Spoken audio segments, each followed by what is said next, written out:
Are you thinking of a place that you can go for a vacation that's like affordable-ish and you want to have fun and you want to be somewhere in Asia? If so, then you're in the right video. Normally, this is not the type of video that I like to make, but I'll still do it just because I'm very proud of where I'm from. So let's go back to my original spot. So now that we're back in my original spot of the video, let's get right into it. And so for today's video, I want to talk about just places to go in Hong Kong, how you're gonna get around, some of the places that first time visitor like to go, and some of the places that I like to go as a permanent resident and going back and forth. And then maybe some restaurant suggestions. I might just put them in the description down below so you can go check it out, but not necessarily I'm gonna talk about in this video. At the end, I also have an FAQ section with 1 to 2 questions or frequently asked questions, so you guys can stay tuned for that. Or if you have more questions, you can also drop it in the comment section down below as well. So places that I like to go around when I come back to Hong Kong are definitely first is shopping malls, just because shopping malls have a lot of versatile. There's food court in shopping malls, there's actual stores in shopping malls, and sometimes they also have arcades in shopping malls. So for me, I really like to go to shopping malls, and some of the shopping malls that I also want to recommend are definitely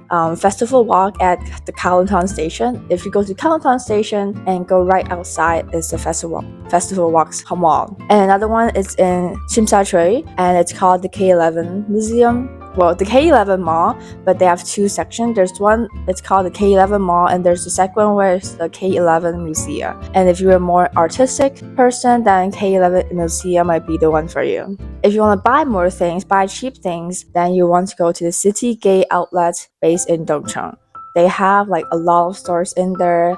A lot of the stores also have sales on, so at that point, it's they're very cheap, and sometimes it's just really cheap just because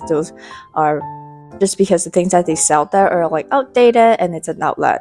But if you want to go more local and buy cheap stuff, then there's one in Mong Kok. It's purely just a street. It's called the Fa Yuan Street. Well, I call it Fa Yuan Street in Chinese.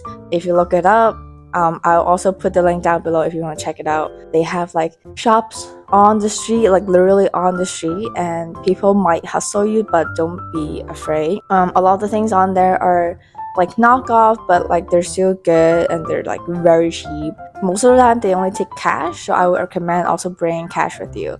But if you want to go to nearby islands and do an overnight thing, then you can go to Macau, you can take the ferry, and then you can also take the bus to go there. I don't think people need a visa to get there, but the ride is about 40 minutes, 45 minutes, not too long. You can even go for a day trip. I think that's also applicable. They also take in Hong Kong cash, but they also have their own currency. But if you don't know Cantonese, because a lot of times taxi drivers only speak Cantonese, I would recommend just finding a chauffeur on Klook, and then you can show them the places that you want to go, and then they'll just take you there from point to point.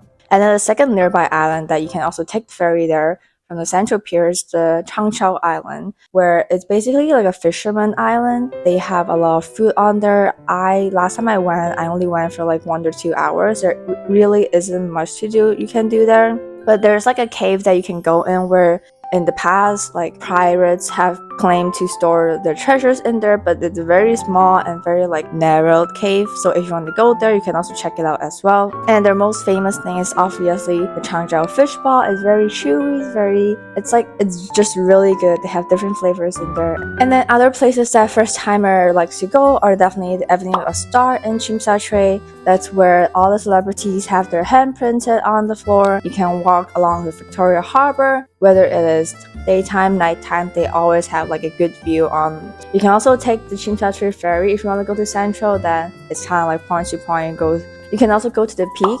You can either take a taxi there or you can take the tram there. I think in Central there's a tram that goes right up to the peak. When you get to the peak, you can walk around the mountain. It's a 30 minutes to an hour walk around. You can see the whole view of Hong Kong. But there's also a mall up in the peak, so you can also eat there, you can walk around there. And then another place is the Onping 360. It's where the big Buddha is.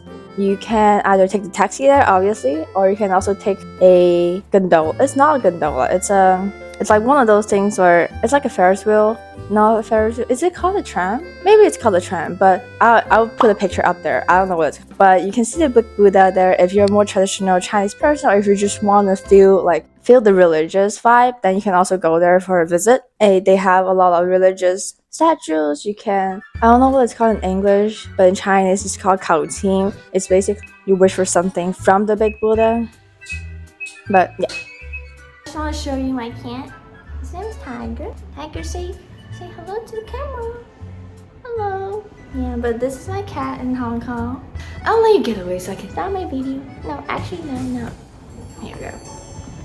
Sorry about that, but like activity based, you can also head to the museum. I always recommend the Hong Kong Space Museum just because they have like big auditorium, and if you want to watch your shows, there's also shows there with timestamps. I would recommend just going online and see what shows are available and then go at that time, because once you miss the show time, they're not able to accommodate you can't go in anymore. But if you want to look for toys or things that you can bring back home as like a figures, then like you can try and go to some straight pole. I think there's specific streets that have a lot of toy shop or a lot of figurine shops. But if you just want to go for like a more generic shops, fun toy shops, then you can also go to it's called the Wonderland Superstore. There's one in Wangpo I like to go, but there's also another one in Qingyi, and then there's like other stores as well. And then you can also go there, just look it up on Google Map, Wonderland Superstore, and you can find one. And now I want to go to the second section, which is transportation around city.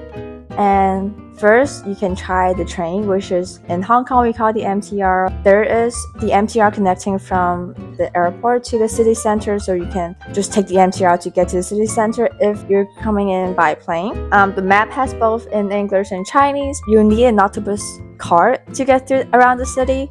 You can buy the octopus card from the service center at a MTR station, or you can also just buy it at the machines that they have there. So I always recommend just to get an octopus card, just because you can use it on MTR, on buses, and minibuses. The second ways I recommend going around is the minibus. They used to be able to use cash for like fees, but now I think they all change it into octopus card, except for the red minibus. If you see the red top on the minibus, then they probably also still take cash. And for minibuses, now that they have like buttons that you can press stop, you have to press the button, or else if they see that there's no one waiting for the bus and no one's pressing the bus button, then they would probably just go right through it. Just say, oh, bus stop please.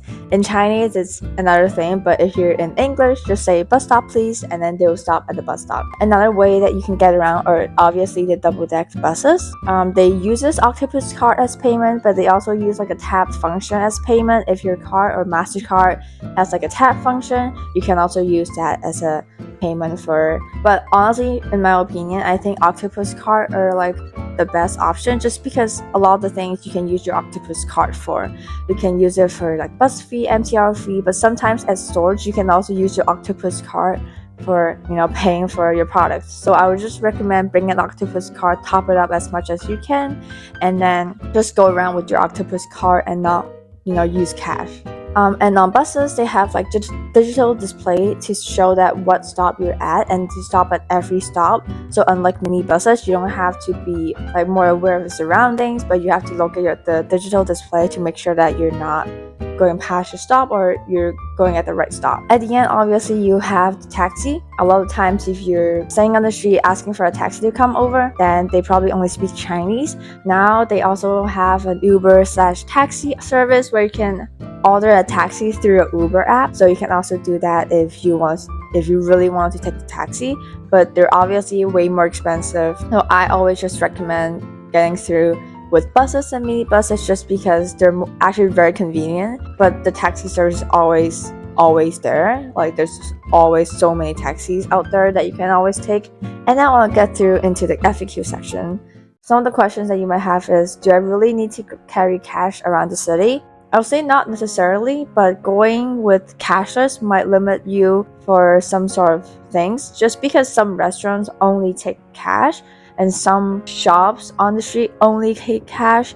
So I always just recommend having cash around in case you may need them. Second question is, can I get around without knowing any Cantonese? Yes. So a lot of the times people do know a little bit of English, so as long as you can communicate with a little bit of English, not too complicated, you show them with your phone where you want it to go, or some sort of physical like actions, they probably can understand you what you're trying to say. Third question is, how do I take a taxi? In Asia country, if you want to take a taxi, there's like indications that the taxi is free. So if you see the taxi, they have like a display, like a glowing display in front of their taxi, and there's another one on top of the taxi. If it's lit up, then they're available for customers. So the way that you ask a taxi to come over is just you do this, like, taxi please, and then they'll come over, and then like you either show them where you want to go or you tell them where you want to go, and they're on a meter base. A lot of taxis are on a meter base, and so sometimes it might get racked up so high just because of traffic, because I think it's per minute. I'm not really sure about how they do the meter thing, but they speak minimal amount of English, so if you don't know how to communicate the place to them, then that's probably not the best way to get around, and they're also really expensive. So if you're traveling on a budget, that's also probably not the best way to get around. And then at the end, I just wanted to have a few notes on some things that you should be aware of. At like local street markets, there's definitely people that hustle you. Don't be shocked or don't get scared, just ignore them and walk away. And another thing is, Hong Kong streets are really narrow, but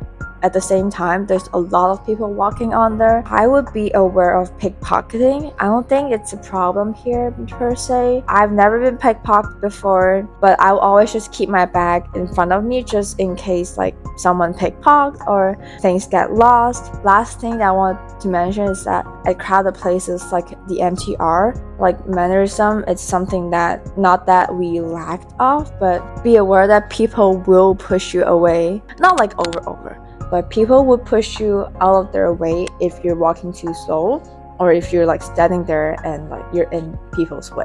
People in Hong Kong just like, they have limited amount of time, but they have a lot of things that they need to get done, and so, but that's just how people in Hong Kong are. But I think that's everything that I want to talk about in today's video. If you have any more questions, you can drop it down in the comment section down below, and I'll try my best to answer them.